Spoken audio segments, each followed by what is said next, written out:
Next is genetic or chromosomal mapping. What is genetic mapping and what is chromosomal mapping?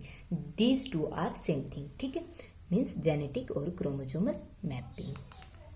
This phenomena was first given by Sturvant. Sturvant. He was the student of T.H. Morgan. And this is given in 1913. ठीक है. This gave the idea that percentage of crossing over means जो crossing over की percentage है वो हमको क्या idea देती है कि जो जिन है, लिंक जिन, वो कितनी डिस्टेंस पर प्रेजेंट है. ठीक है.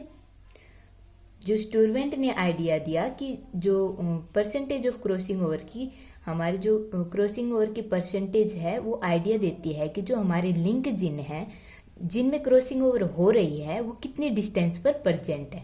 ठीक है. उन्होंने स्टूरवेंट एंड टी.एच. मॉर्गन ने इस फिनोमेना को फर्स्ट ड्रोसोफिला में डिस्कवर किया. ड्रोसोफिला जो एक्स लिंक जिन थे, ड्रोसोफिला के एक्स लिंक जिन, इनमें डिस्टेंस को डिस्कवर किया कि कितने डिस्टेंस पर प्रेजेंट है. और ये कौन कौन से जिन थे? ये थे yellow body that is represented by white eye, that is represented by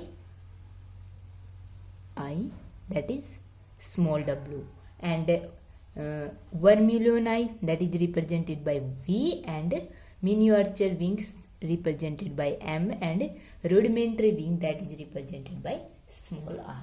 Both all are represented with small letter. Okay.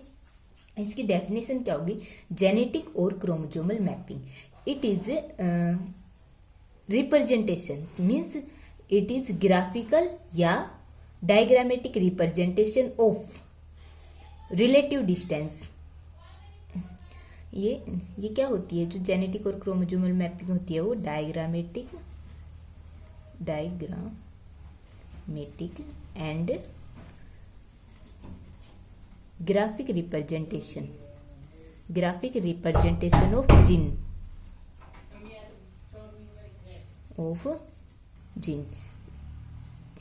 और ये जिन कौन से होते हैं? लिंक जिन. मीन्स जो हमारी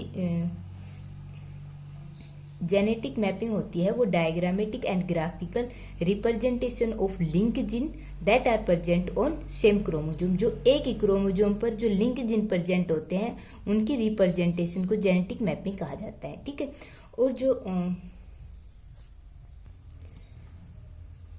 और ये जो रिप्रेजेंटेशन होती है किस बेस पे होती है? ये बेस पे होती है कि हमारा जो क्रॉसिंग ओवर कितना शो कर रहा है, हमारा जो जिन है वो कितनी क्रॉसिंग ओवर शो कर रहा है, उसी बेस पर ये जो रिप्रेजेंटेशन ऑफ जिन की होती है उस बेस पे होती है. जो नेचर होता है वो क्रोमोसोमल मैप का क्या होता है कि जो हमारा क्रोमोसोम होता है उसको हम एक स्ट्रेट लाइन से रिप्रेजेंट करते हैं. ठीक है. और इसकी जो स्ट्रेट लाइन की डिस्टेंस होती है, मीन्स ये how much it long, it depend upon the chromosomal length. ठीक है. और इस स्ट्रेट लाइन पर हम जिन को रिप्रेजेंट करते हैं. ठीक है.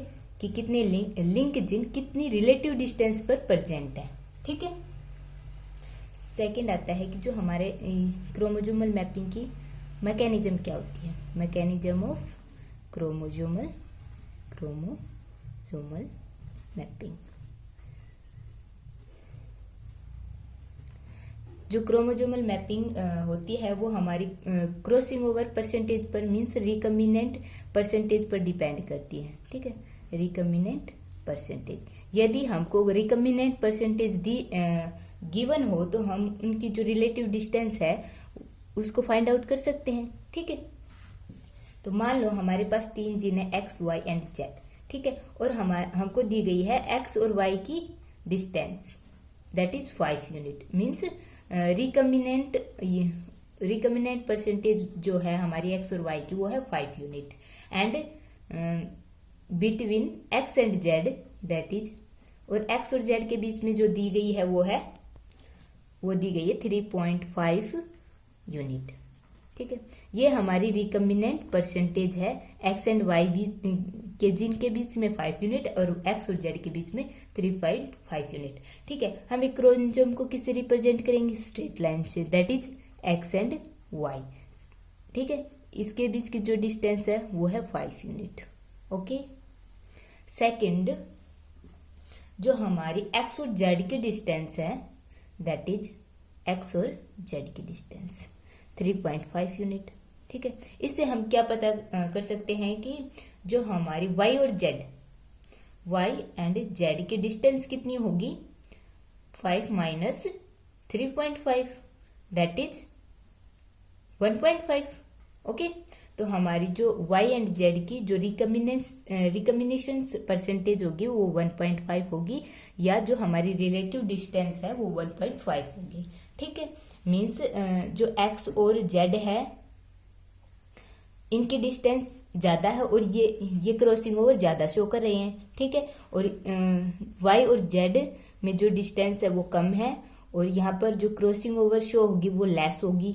ठीक है। और एक्स और वाई में जो क्रॉसिंग ओवर होगी वो मोर होगी। ठीक है। क्योंकि सबसे ज्यादा डिस्टेंस इन्हीं में है। ठीक है।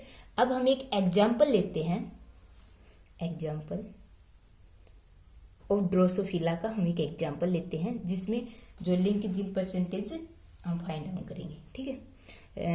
मीन्स जीन की जो डिस्टेंस है उसको फाइंड आउट करेंगे on the basis of recombinant percentage. Recombinant percentage के बेस पे हम जो रिलेटिव डिस्टेंस बिटवीन जीन है वो फाइंड आउट करेंगे। ठीक है।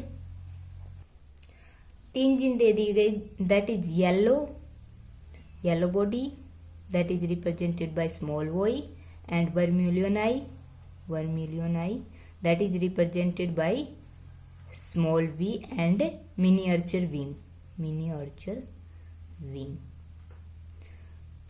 that is represented by m. These three belong to same linkage group and present in one chromosome that is X chromosome पर प्रेजेंट है और एक ही लिंकेज ग्रुप से बिलोंग करते हैं। ठीक है। अब हम इनमें जो on the basis of recombinant percentage के बेसिस पर हम इनकी जो जिन के बीच की जो डिस्टेंस है वो फाइंड आउट करते हैं। हमने जो सबसे पहले लिया एक स्ट्रेट लाइन जो क्रोमोसोम को रिप्रेजेंट कर रही थी वो ले ली। ठीक है। Cross over percentage between y and v जो गिवन है y एंड v के बीच में जो क्रॉस ओवर परसेंटेज है that is 32.2 and y and m के बीच में जो डिस्टेंस है वो है 35.5। ठीक है। अब हम y एंड v को रिप्रेजेंट कर रहे हैं। ठीक है। एंड y एंड m पहले हम कर लेते हैं y एंड m। ठीक है। मान लो ये पॉइंट है हमारा y है और ये है m है और इन दोनों के बीच की डिस्टेंस है 35.5। ठीक है। अब जो y एंड v की जो डिस्टेंस है वो 32.2। इसमें 2 केस हो सकते हैं। एक तो हो सकता है y और v यहाँ पर प्रेजेंट हो। ठीक है। और उस केस में क्या हो जाएगा, हमारी जो y और v की 32.2 हो जाएगी और v और m की जो वेरी लेस हो जाएगी नियरली इक्वल टू 3.3। ठीक है।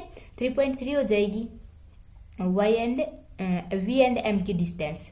बट एक सेकंड केस है जिसमें हम v को लेफ्ट साइड में ले लेते हैं। ठीक है। और यहाँ पे हम v को प्रेजेंट कर रहे हैं, मीन्स ये हो गई 32.2। ठीक है। और सेकंड केस हो गया कि हमारी जो y यहाँ पर है, m यहाँ पर है और जो v आएगा वो यहाँ पे। ठीक है। मीन्स ये डिस्टेंस तो हो गई y और m के बीच 35.5 और जो y और v के बीच की होगी वो हो गई 32.2। ठीक है। और जो v और m के बीच हो गई ये हो गई 3.3। बट इन दिस केस में क्या हुआ कि जो v और m के बीच की जो डिस्टेंस है वो हो गई 67.7। ओके। अब हमने क्या देखा, एक्सपेरिमेंट किए गए और एक्सपेरिमेंट में क्या फाइंड आउट हुआ कि जो crossing over percentage between v and m वो कितनी पाई गई, नियरली इक्वल टू 3। ठीक है। जो percentage recombinant percentage between V and M is कितनी पाई गई, वो नियरली इक्वल टू 3 पाई गई। तो जो हमारा फर्स्ट केस था जिसमें वी एंड एम जो कि बहुत दूर रखे गए हैं, वी और एम, ये रॉन्ग केस था। बट जो सेकंड केस था जिसमें y और m के बीच में v को रखा गया, दैट इज राइट। ओके, ये हमारी मैकेनिज्म ऑफ क्रोमोजोमल मैपिंग हो गई। ठीक है, कर लोगे अब इसको। नेक्स्ट आता है इसके सिग्निफिकेंस क्या है। Significance of chromosomal mapping, significance of chromosomal mapping.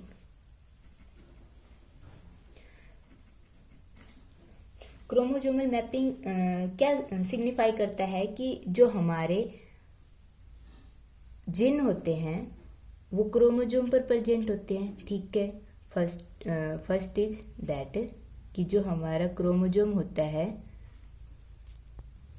और उस पर जो जीन होते हैं वो लीनियरली अरेंज होते हैं। ठीक है, gene are linearly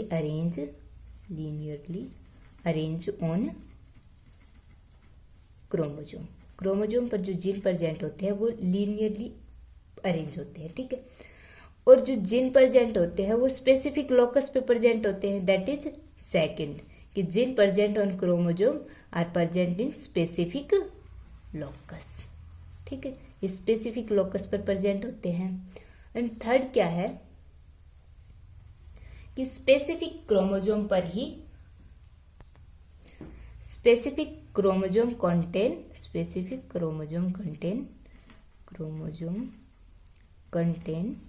specific gene. ठीक है, स्पेसिफिक जीन, जो हमारे एक स्पेसिफिक क्रोमोजोम ही स्पेसिफिक जीन कंटेन करेगा। ठीक है, क्रोमोजोमल जो मैप होता है वो क्या रिप्रेजेंट करता है, जो हमारे जीन क्रोमोजोम पर जो जीन प्रेजेंट होते हैं उसकी स्पेसिफिक लोकेशन रिप्रेजेंट करते हैं, स्पेसिफिक अरेंजमेंट। ठीक है, कि जो हमारा एक जीन है दूसरे जीन से कितने डिस्टेंस पर प्रेजेंट है, और उनके लिंकेज को भी रिप्रेजेंट करता है। ठीक है, लिंकिंग।